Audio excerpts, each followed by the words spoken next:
Hello बच्चों, एक बार फिर से आप सबका स्वागत है आपके अपने YouTube channel study with Sachin में। बच्चों, आज की जो हमारी वीडियो है इसमें एक बार फिर से हम लोग NCERT क्लास 10th का मैथ सॉल्व करने जा रहे हैं, जिसमें हम लोग एक्सरसाइज 3.5 को सॉल्व करेंगे। बच्चों, आपको ये वाला वीडियो लास्ट तक पूरा देखना है, क्योंकि इसमें हम लोग यहाँ पर वज्र गुणन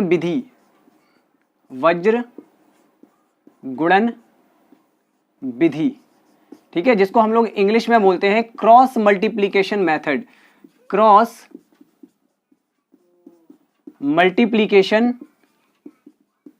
मेथड, ये पढ़ेंगे बच्चों, ठीक है। और बहुत ही कायदे से मैं आपको ये वाला मेथड समझाने जा रहा हूं।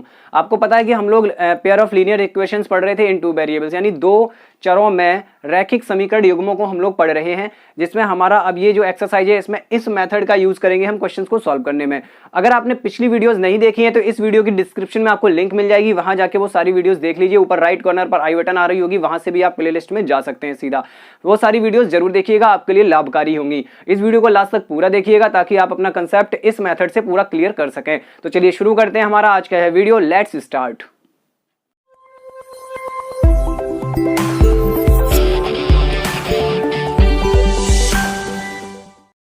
देखिए बच्चों, इस वाली एक्सरसाइज में क्वेश्चंस को सॉल्व करने के लिए एक्सरसाइज 3.5 है, सॉरी बच्चों, यहाँ पे एक्सरसाइज 3.5 है, ठीक है। 4 पे मैं वीडियो बना चुका हूँ, एक्सरसाइज 3.5।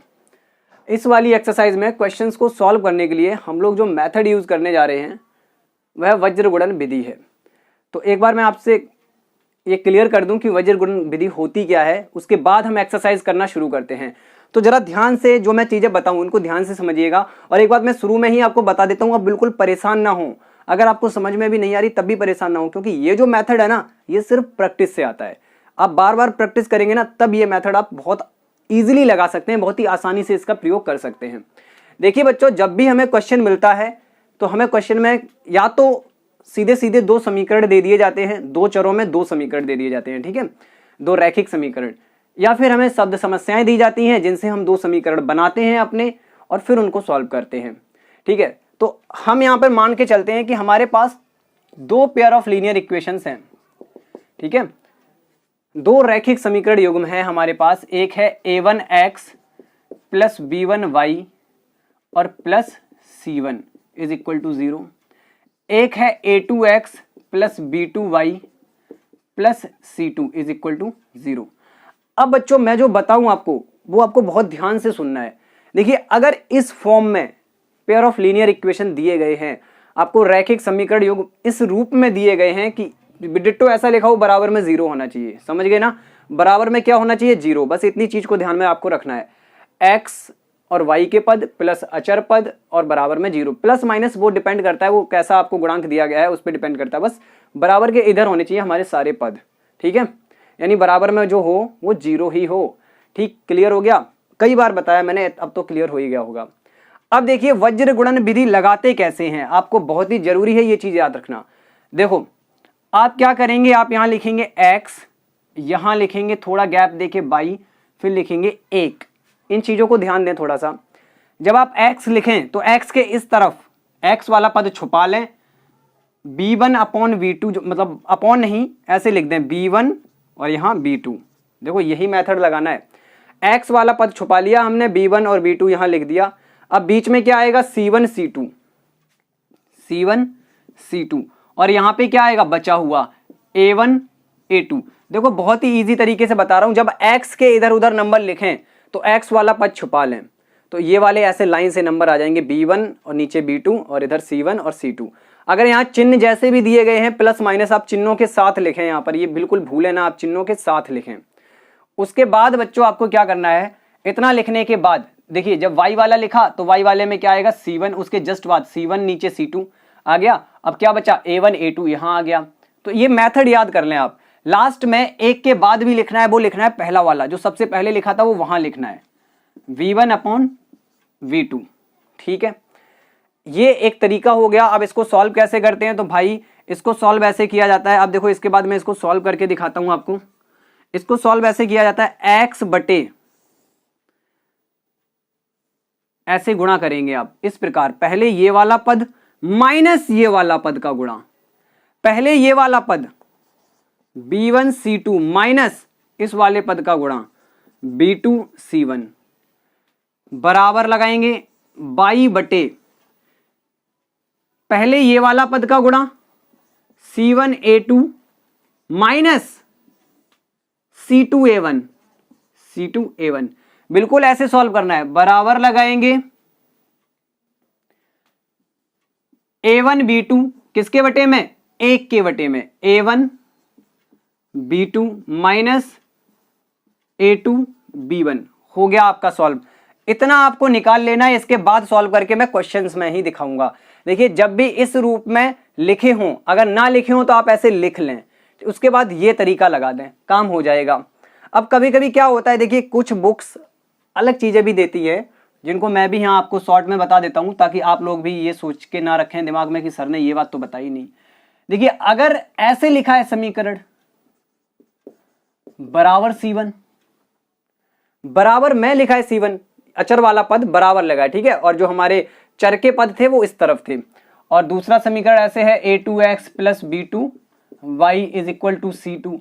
तब आप क्या करेंगे, सेम मेथड यही रहेगा बच्चों, सेम तरीका यही रहेगा, बस आपको क्या करना है, यहां x लिखना है, यहां y, और यहां बस -1 लिखना है। क्या लिखना है, -1। इस चीज को बिल्कुल ना भूलना, -1 लिखना है जब बराबर में 0 ना हो, बराबर में अचर पद हो, इस रूप में हो, दोनों चर वाले पद इधर, अचर पद उधर, ठीक है। अब लिखना है क्या है, तो x वाला पद छुपाओ, क्या आ रहा है हमारे पास, B1, यहां B2, x वाला पद छुपाया हमने तो B1 B2, और उसके बाद क्या आएगा यहां C1 C2 है। x वाला पद छुपाने के बाद आपको बचे हुए शेष पदों के गुणांक लिखने होते हैं बस, ठीक है। तो यहाँ y का गुणांक है B1 B2, ये आ गया, और ये तो अचर पद ही है तो ऐसे लिख दिया। अब y वाला पद छुपाएंगे तो क्या आएगा, उसके आगे चले हम तो ये आ गया C1 C2 है ना, और इस तरफ क्या आएगा A1 A2। प्रैक्टिस से ही आएगा ये सारा कुछ, एक बार इसको समझ गए आप तो फिर प्रैक्टिस करेंगे सब कुछ आ जाएगा। और लास्ट में क्या लिखना है, जो सबसे पहले लिखा था वो यहां लिख दिया B1/B2।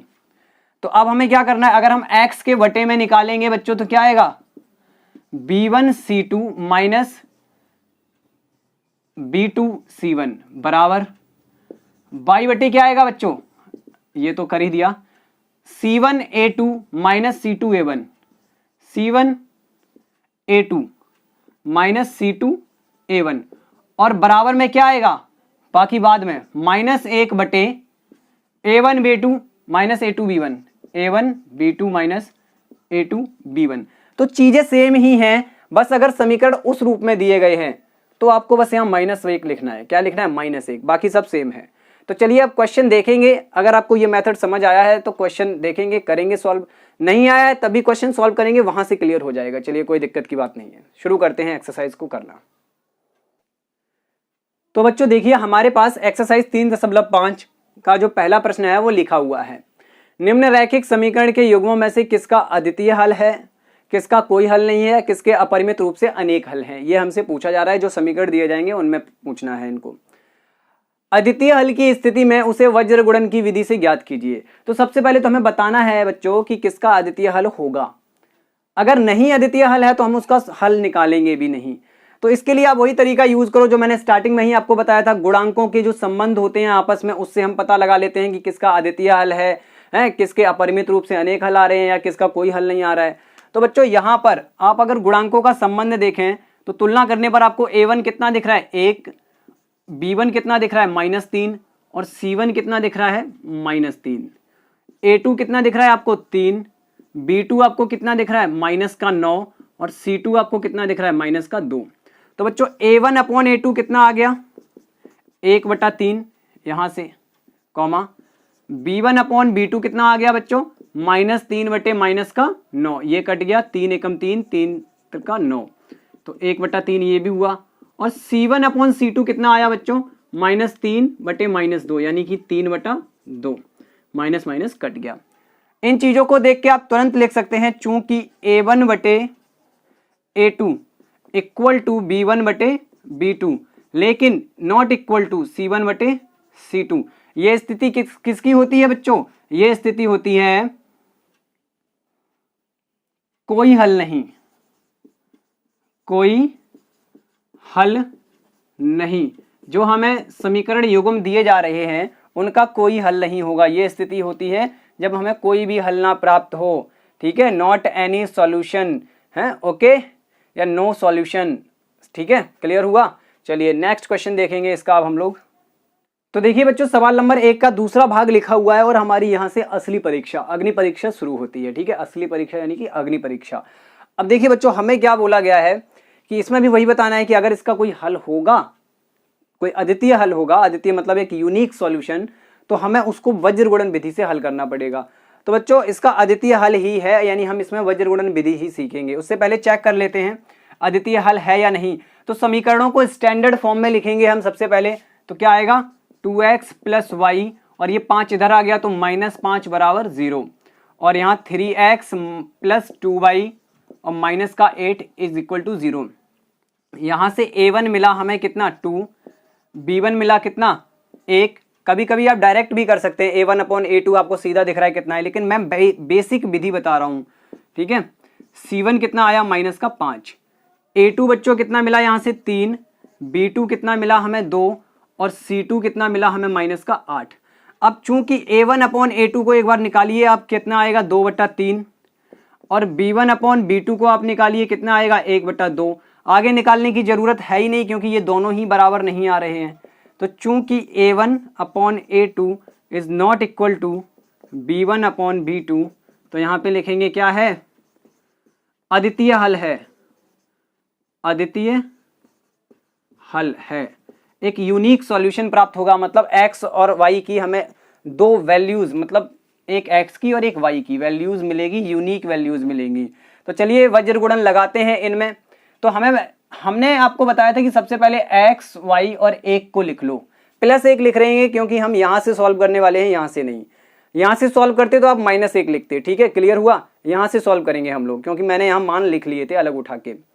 अब मैंने आपको बताया था कि x वाला पद छुपाओ और जो नंबर दिए गए हैं वो चिन्ह के साथ आगे लिख दो, इनके गुणांक। y नहीं लिखना है आपको, y का गुणांक कितना है 1, तो हमने लिख दिया 1। यहाँ y का गुणांक कितना है 2, तो यहाँ लिख दिया 2। प्लस के थे दोनों तो हमने प्लस के ही लिखे।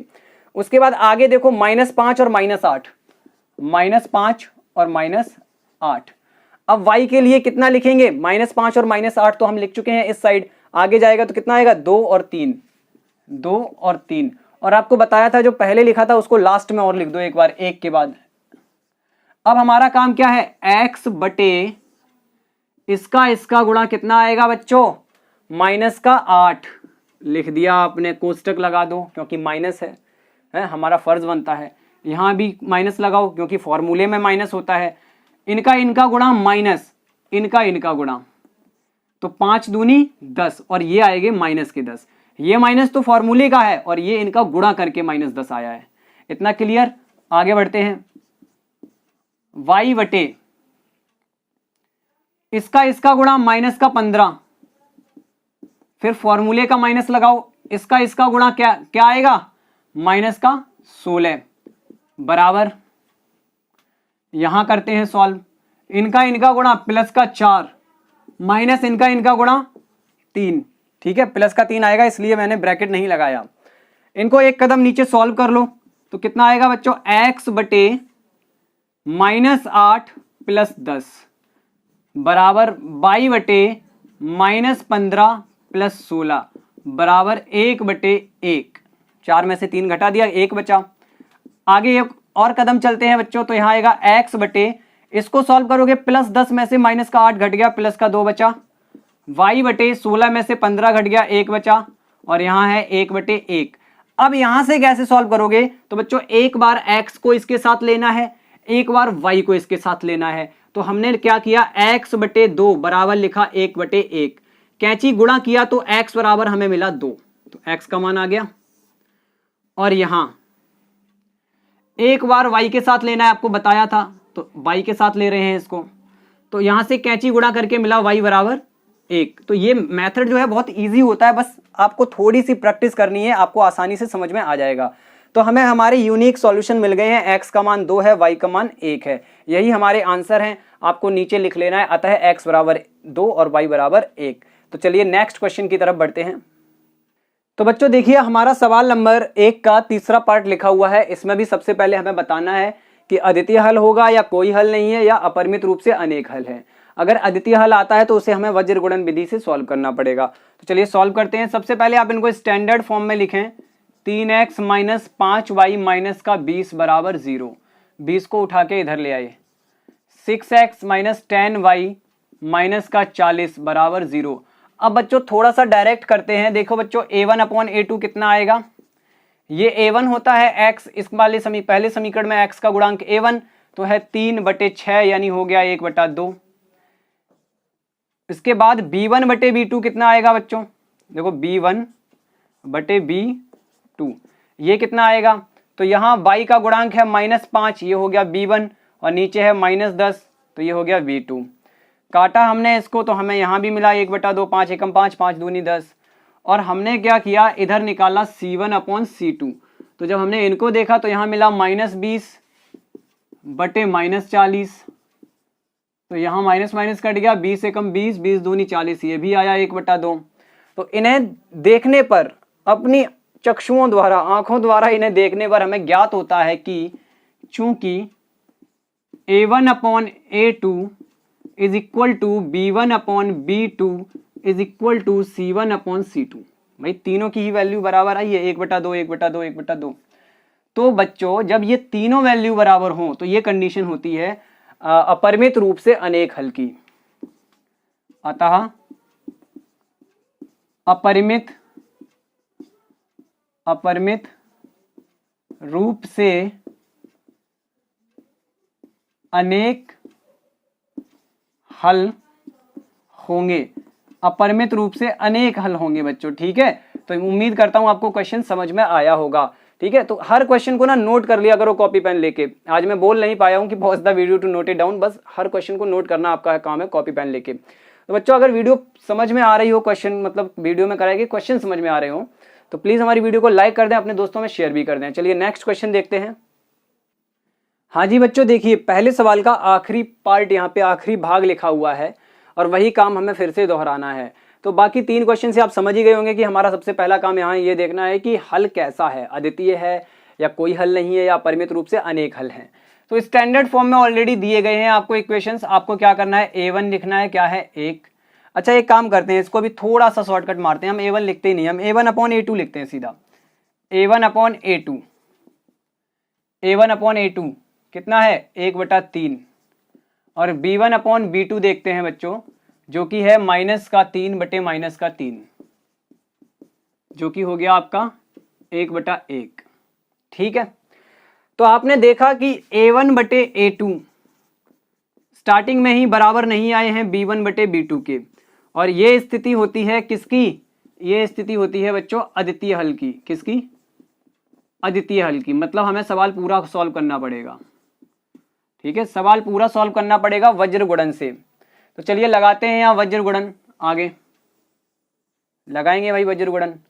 तो उसके लिए क्या करना है, हमें x, y और 1 लिख लेना है, इतना काम आप कर लिया करो।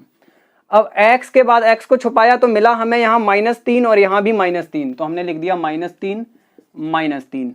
उसके बाद हमने इस आगे वाले दोनों पदों को भी लिख दिया, -7 -15 है। उसके बाद पहले वाले पदों को लिखा जाता है तो 1 और 3, x का गुणांक कितना है 1 और यहाँ x का गुणांक है 3, और जो सबसे पहले लिखे थे उनको सबसे आखिरी में और लिखा जाता है। तो ये अभ्यास से आ जाएगा, मैं बार बार यही बात आपसे बोल रहा हूँ, अभ्यास से ही आएगा।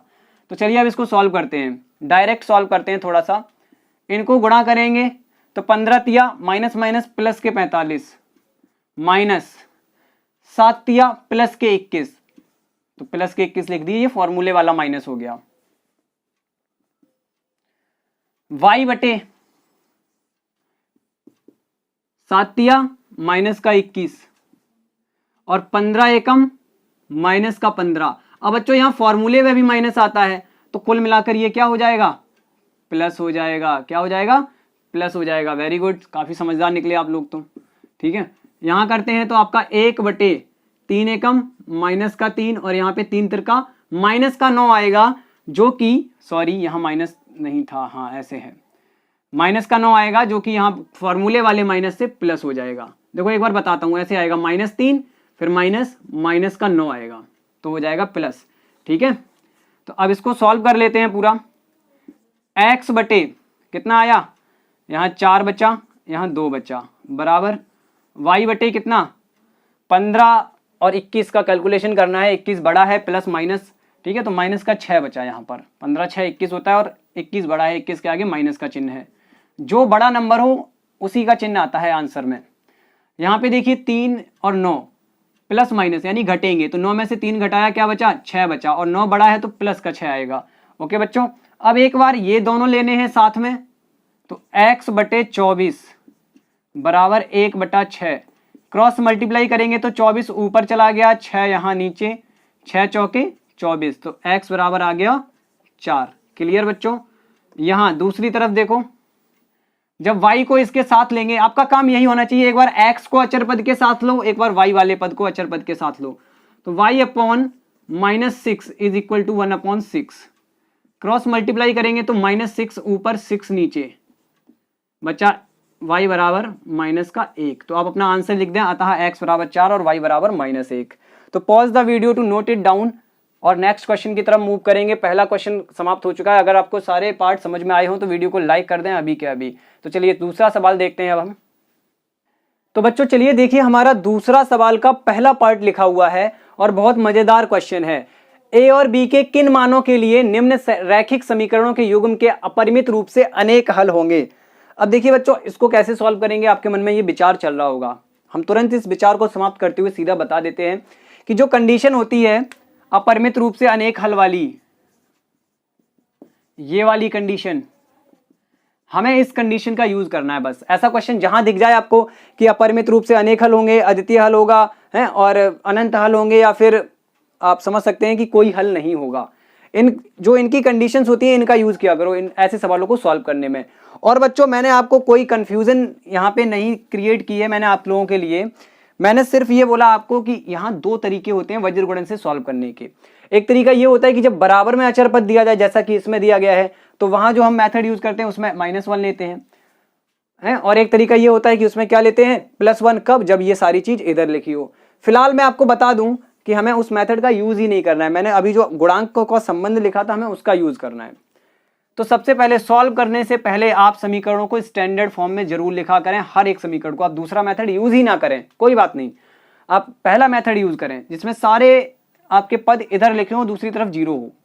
2x + 3y - 7 is equal to 0।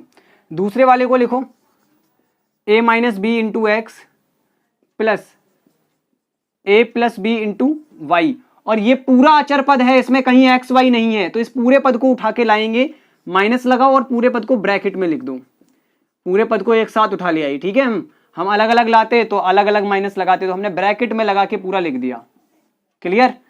अब चूंकि इन समीकरण युग्मों के अपरिमित रूप से अनेक हल हैं, तब क्या होता है बच्चों, तब गुणांकों का जो संबंध लिखा था a1/a2 बराबर होता है b1/b2 के, बराबर होता है c1/c2 के। आपको बस यही लिखना है, बस सोच लेना है कि यहां क्या है, a1 कितना है 2 और a2 कितना है a - b पूरा, x के साथ जो भी गुणा में है वो a2। ऐसे ही यहां पर ये b1 है 3 और a + b कितना है b2 है, और ये c1 - 7 और ये माइनस के साथ पूरा कोष्टक जो है वो c2 है। तो हमें बस इन्हीं को लिखना पड़ेगा और कोई दिक्कत नहीं आएगी। a1/a2 बराबर b1 यानी 3/a + b बराबर ये वाला पद माइनस का 7/- 3a + b - 2। क्लियर। चलिए पहले तो ये माइनस माइनस काट दो। अब हमें क्या करना है, 2 को एक साथ लेके सॉल्व कर लेना है। तो चलिए सॉल्व कर लेते हैं। पहले इन दोनों को ही साथ ले लेते हैं, तो वहां से शुरू करते हैं बच्चों। पहले इन दोनों को ही एक साथ ले लिया, तो हमने लिखा 2/a - b बराबर 3/a + b। कैंची गुणा किया तो हमें मिला 3a - 3b, इसका इसमें और इसका इसमें, 2a + 2b। तो बच्चों जब हम इस 2a को उठा के इधर लाए तो हो गया 3a माइनस 2a, क्योंकि ये इधर प्लस का था, और ये 3b उठाकर उधर ले गए तो वहां पे 2b ऑलरेडी था, ये आया तो ये हो गया प्लस 3b। यानी कि एक जैसे पदों को एक तरफ अलग अलग कर दिया हमने, एक तरफ लिख लिया a वाले, एक तरफ लिख लिया b वाले, हैं। तो यहां बचा हमारे पास a और यहां हो गया 5b। तो आपको इतना क्लियर हो गया होगा कि a बराबर 5b हमें मिला है। अब आगे सॉल्व करते हैं, बाकी ये दोनों एक साथ ले लो अब की बार। तो हो गया 7 बटे a प्लस बी, सॉरी 3 बटे a प्लस बी बराबर 7 बटे 3a plus b minus 2, 3a plus b minus 2, फिर से क्रॉस मल्टीप्लाई करो तो हो गया 9, 3 तिरका 9a प्लस 3b माइनस 3 दूनी 6 बराबर 7 एकम 7a प्लस 7b, इतना आ गया। यहां भी आप क्या करें, a और b वाले पद एक तरफ कर लें, तो ये हो गया 9a और ये a वाला पद इधर आया तो माइनस 7a, माइनस का ये 6 लिखा हुआ था उसको लिखा रहने दिया। ये 3b उधर ले गए तो अब उधर क्या बचा था, ये 7a तो उठ के यहां आ गया, बचा है 7b माइनस 3b। तो ये हो गया आपका 2a माइनस 6 बराबर यहां पे कितना b आ गया, 4b आ गया। अब आपको क्या रखना है, a बराबर, इसको समीकरण 1 डाल दो, समीकरण 1 से a बराबर 5b रखने पर यहां रख दो तो 2 गुणा 5b माइनस 6 बराबर 4b, तो हो गया 10b, और ये 4b इधर ले आओ तो हो गया माइनस 4b, और ये 6 उधर ले जाओ तो हो गया प्लस 6, तो यहां से घटाया तो बचा 6b बराबर 6। तो बच्चों इतना तो समझ आ ही रहा होगा कि 6b बराबर 6 जो है, अच्छा एक बार यहां दोबारा समझा देता हूं, 5 दूनी 10b, इस 6 को हम बराबर के उधर ले गए और इस 4b को इधर लाए तो ये 4b हो गया माइनस में, 10 में से 4 गया, 6b बराबर बचा 6। Pause the video to note it down, आगे यहां सॉल्व करेंगे, ठीक है। तो देखिए आगे अब देखते हैं थोड़ा सा इस साइड,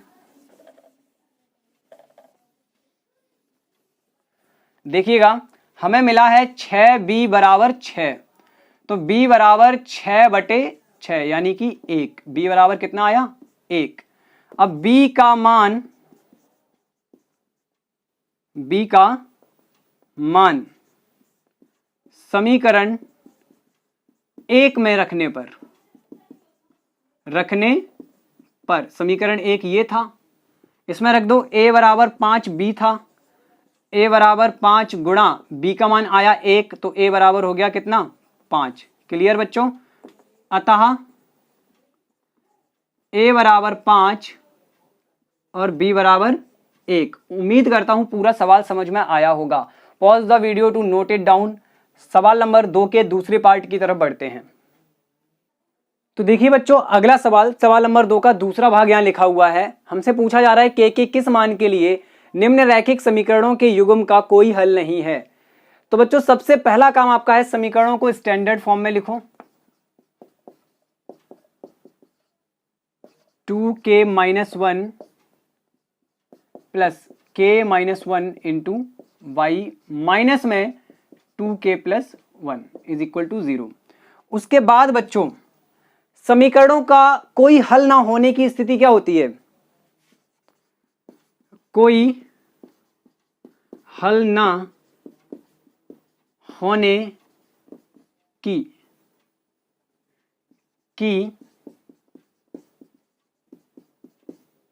स्थिति में हमें पता है कि क्या होता है a1 बटे a2 बराबर b1 बटे b2 but not equal to c1 बटे c2। आप इनके मान यहां रख दो, ये a1 होता है तो हो गया 3 बटे 2k - 1, ये a2 है, ठीक है। ऐसे ही ये y का गुणांक यहाँ पे 1 है तो 1 बटे यहाँ y का गुणांक है k - 1 बराबर नॉट इक्वल टू है, सॉरी बराबर नहीं है, बराबर नहीं है क्या, -1 बटे माइनस का 2k - 1, ये चिन्ह के साथ उठाया, ये कैंसिल हो गया। यहां देखिएगा बच्चों आपको इन दोनों को एक साथ लेना है तो क्या आएगा निकल के 3/2k - 1 is equal to 1/k - 1। Note करते रहें क्वेश्चन को। क्रॉस मल्टीप्लाई करेंगे तो मिलेगा 3k minus 3 is equal to 2k minus 1। कैंची गुणा कर दिया हमने, तो ये k वाले पद एक तरफ ले आओ तो 3k माइनस 2k बराबर माइनस 1 उधर बचा था, ये 3 गया तो हो गया प्लस का 3 क्योंकि यहाँ माइनस का था। तो यहाँ मिला हमें k बराबर 2। k बराबर कितना मिला? 2। बस आपको क्या चेक करना है कि लास्ट वाला गुणांक इनके बराबर ना आए किसी के भी। तो आप चेक कर लो एक बार इसको, चेकिंग चेक देखते हैं क्या होता है हमारा। यहां वापस से रखा हमने तो 3 अपॉन k का मान कितना आया? 2। तो 2 दूनी 4 में से 1 गया, कितना बचा? 3 बराबर 1 बटे 2 में से 1 गया, कितना आया? 1 नॉट इक्वल टू 1 बटे 2 गुणा k, यानी 2 दूनी 4 में से 1 गया, कितना आया? 3। तो आप देख पा रहे होंगे कि ये भी गुणांक जो है ये 1/1 है बराबर 1/1 बट नॉट इक्वल टू 1/3। एकदम कैसा है? करेक्ट है। ये मैंने सिर्फ आंसर चेक करना सिखाया था, आंसर चेक करना सिखाया था, बाकी आपका आंसर यहीं आ गया था। तो बच्चों आपको बस ये चेक करना था कि कहीं ऐसा तो नहीं k का मान 2 रखने पर ये चीज भी इनके बराबर आ रही हो। किसी किसी क्वेश्चन में ऐसा होता है, जब 2 मान हमें निकल के आ जाते हैं किसी भी वैल्यू के जो पूछे जाएं, तो आप दोनों मान रख के चेक करेंगे कि इनमें से किसी के बराबर ना हो। बस ये दोनों आपस में बराबर आ जाएं, लेकिन ये तीसरा वाला c वाला पद जो है, ये c वाला अनुपात इनमें से किसी के बराबर ना आए, वरना ये स्थिति नहीं रहेगी। अगर बराबर आ गया तो वो स्थिति हो जाएगी अपरिमित रूप से अनेक हल वाली, जो हमने पिछले क्वेश्चन में की थी। तो आप समझ गए होंगे मेरी बात को, उम्मीद करता हूं। ठीक है, आज की वीडियो का दोस्तों लास्ट क्वेश्चन देखेंगे क्योंकि फिर वीडियो ज्यादा लंबी हो रही है। तो आज की वीडियो का लास्ट क्वेश्चन एक्सरसाइज का 3rd क्वेश्चन देखते हैं अब। तो देखिए बच्चों, इस वाली एक्सरसाइज का सवाल नंबर 3 यहाँ पे हम देख रहे हैं, जो आज की वीडियो का आखिरी क्वेश्चन होगा। बाकी बचा हुआ चौथा प्रश्न थोड़ा ज्यादा लेंथी है, उसमें कई सारे पार्ट है, 5 पार्ट है लगभग। तो उन 5 पार्ट को एक अलग वीडियो में हम लोग देख लेंगे। ठीक है, तो इस वाले क्वेश्चन को पढ़ते हैं। निम्नलिखित समीकरणों के युग्म को, जो ये 2 समीकरण दिए गए ना, यानी समीकरणों का युग्म दिया गया है, युग्म को प्रतिस्थापन एवं वज्र गुणन विधियों से हल कीजिए। तो हमें प्रतिस्थापन और वज्र गुणन से हल करना है, और उसके बाद ये बताने किस विधि को आप अधिक उपयुक्त मानते हैं। तो दोनों विधियों से सॉल्व करके मैं आपको दिखा दूंगा, प्रतिस्थापन की भी याद दिला दूंगा वापस से, जो हमने पीछे एक्सरसाइज कर रखी है प्रतिस्थापन पर। ठीक है, सब्स्टिट्यूशन मेथड जो होता है, और वज्र गुणन तो इसी एक्सरसाइज में कर रहे थे। तो मैं दोनों विधियों से आपको सॉल्व करवा दूंगा, फिर बाकी आपकी मर्जी है, आप देखें कि आपको कौन सी विधि ज्यादा सुटेबल लगती है, ज्यादा उपयुक्त मानते हैं आप किसको। तो चलिए इसको सॉल्व करते हैं। समीकरणों को स्टैंडर्ड फॉर्म में लिखो। ठीक है, लिख लेते हैं समीकरणों को स्टैंडर्ड फॉर्म में। समीकरणों को मिला लेता हूं एक बार मैं, 8x। ठीक है, तो अब देखिए यहां पर कि हम प्रतिस्थापन विधि यूज करेंगे। सबसे पहले प्रतिस्थापन विधि यूज करने जा रहे हैं, तो हमने इसको हेडिंग के तौर पे यहां पे डाल दिया। तो हमने अपनी प्रतिस्थापन विधि के लिए समीकरण को लिखा 8x + 5y - 9 = 0, समीकरण नंबर 1। और यहां से हमने क्या किया, हमने 8x का मान निकाला। 8x बराबर आ गया, देखो बच्चों थोड़ा इससे थोड़ा सा मदद लो। यहां से अगर आप 8x का मान निकालेंगे तो 5y उधर जाएगा, यानी 9 - 5y। यहां से भी वही होता, बस हम थोड़ा डायरेक्ट कर रहे हैं। देखो पहले 9 ले जाएंगे तो 9 प्लस हो गया, फिर 5y ले गए तो वो माइनस हो गया। ठीक है, यहां से निकला x बराबर 9 - 5y बटे 8, समीकरण नंबर 2।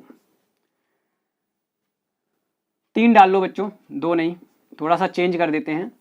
ये हो गए हमारे समीकरण 1 व 2। समीकरण 1 से निकाला था आपने, तो हम क्या करते हैं, यहां पर 2 में रख देते हैं। 2 में x का मान रखने पर तो समीकरण 2 में रख दो x का मान। x का मान क्या मिला हमें मिला 9 - 5y बटे 8। तो ये हो गया बच्चों 3, थोड़ा कम चल रहा है ये, 3 गुणा 9 - 5y बटे 8, 9 - 5y बटे 8, फिर है प्लस 2y, तो लिख दिया प्लस 2y - 4 = 0। ठीक है बच्चों, उसके बाद हमने क्या किया, हमने 3 का अंदर गुणा कर दिया तो 3 निम 27 माइनस 5 दिया 15y बटे हो गया 8 प्लस 2y माइनस 4 बराबर 0। 8 को लासा ले लिया हमने पूरे के लिए, सबके बटे में 1 मान लिया इनके, और 8 को लासा ले लिया। तो 8 का भाग इस 8 में एक बार 1 का गुणा पूरे ऊपर वाले हर अंश में, तो पूरे यही संख्या आ जाएगी, प्लस 1 का भाग 8 में 8 बार, 8 दूनी 16y, यहां कितना था 15y था, ठीक है। उसके बाद 1 का भाग 8 में 8 बार, 8 का गुणा 4 में, तो माइनस का 32 बराबर 0। अब बच्चों आपने क्या किया कि इस 8 का कैंची गुणा करके 0 में गुणा कर दिया, देखो वहां ऊपर गुणा होगा जाके। इनको सॉल्व कर लेते हैं हम लोग। तो 15y घट गए 16y में से, तो y बचा प्लस का, क्योंकि 16 बड़ा है, और 32 में से 27 घटाओगे तो माइनस का 5 बचेगा, बराबर में 0, क्योंकि 8 उधर 0 में चला गया। तो y बराबर हमें मिल गया कितना 5, y बराबर कितना मिल गया 5। y का मान समीकरण 3 में रखने पर, y का मान समीकरण 3 में रख दो। तो y का मान समीकरण 3 में रखेंगे तो पहले समीकरण 3 को लिखो, x बराबर 9 माइनस 5y बटे कितना 8, 9 माइनस 5 गुणा 5y, y की जगह 5 लिख दिया, बटे में कितना 8।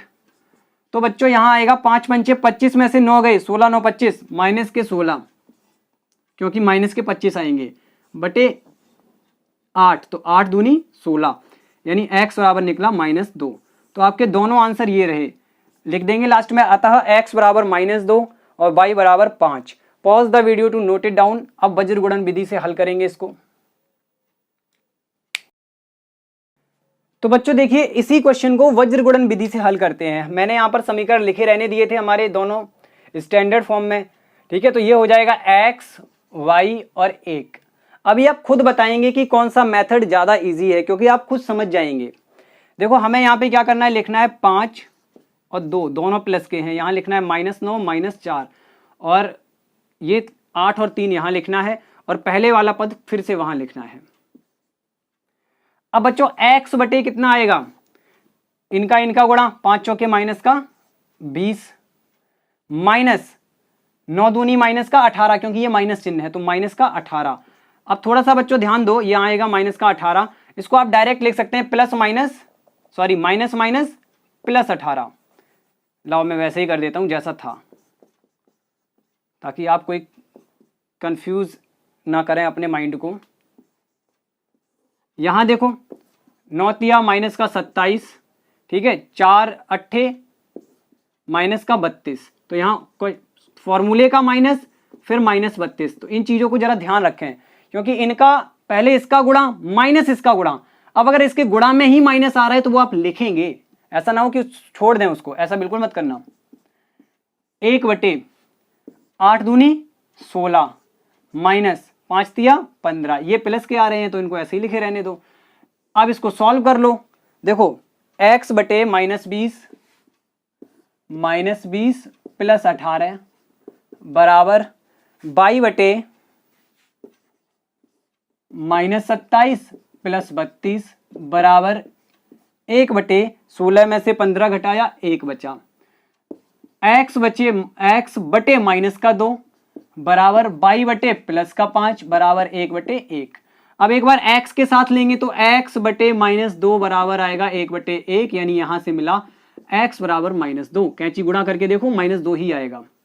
और एक बार y के साथ लेंगे तो y बटे 5 बराबर 1 बटे 1, यानी y बराबर मिला कैंची गुणा करने पर 5, ठीक है, क्योंकि y का गुणा 1 में और 5 का गुणा इधर 1 में, तो y एकन 22 और 5 एकन 5।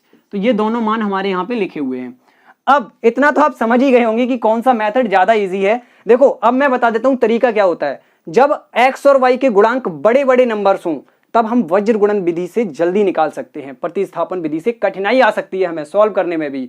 तो उम्मीद करता हूं आपको क्वेश्चन समझ में आए होंगे आज की वीडियो के। तो थोड़ा सा वार्तालाप कर लेते हैं अब हम लोग। तो बच्चों आज की वीडियो में जो सवाल मैंने करवाए थे उम्मीद करता हूं आप लोगों को समझ में आए होंगे। अगर वाकई में समझ में आए हैं तो मेरा एक छोटा सा काम जरूर कर देना कि ये जो सारी वीडियोस हैं आप उन स्टूडेंट्स को, अपने उन साथियों को शेयर जरूर कर दें जो इस क्लास से संबंधित हैं। तो प्लीज़ एक रिक्वेस्ट है कि इतना सा काम जरूर कर दिया करें। तो अगर आपको पसंद आई हो वीडियो आज की तो इसको लाइक कर दें, फैला दें अपने सभी साथियों में। अगर आप हमारे चैनल को बिना सब्सक्राइब किए हुए देख रहे हैं तो चैनल को सब्सक्राइब करके बेल आइकन को ऑल पर सेट कर लें ताकि हर एक नई वीडियो का तुरंत नोटिफिकेशन आपको मिल सके। तो चलिए मिलेंगे नेक्स्ट वीडियो के साथ, तब तक इस वीडियो को एंजॉय जरूर करें। मिलते हैं अगली वीडियो के साथ, तब तक के लिए नमस्कार, बाय बाय, जय हिंद।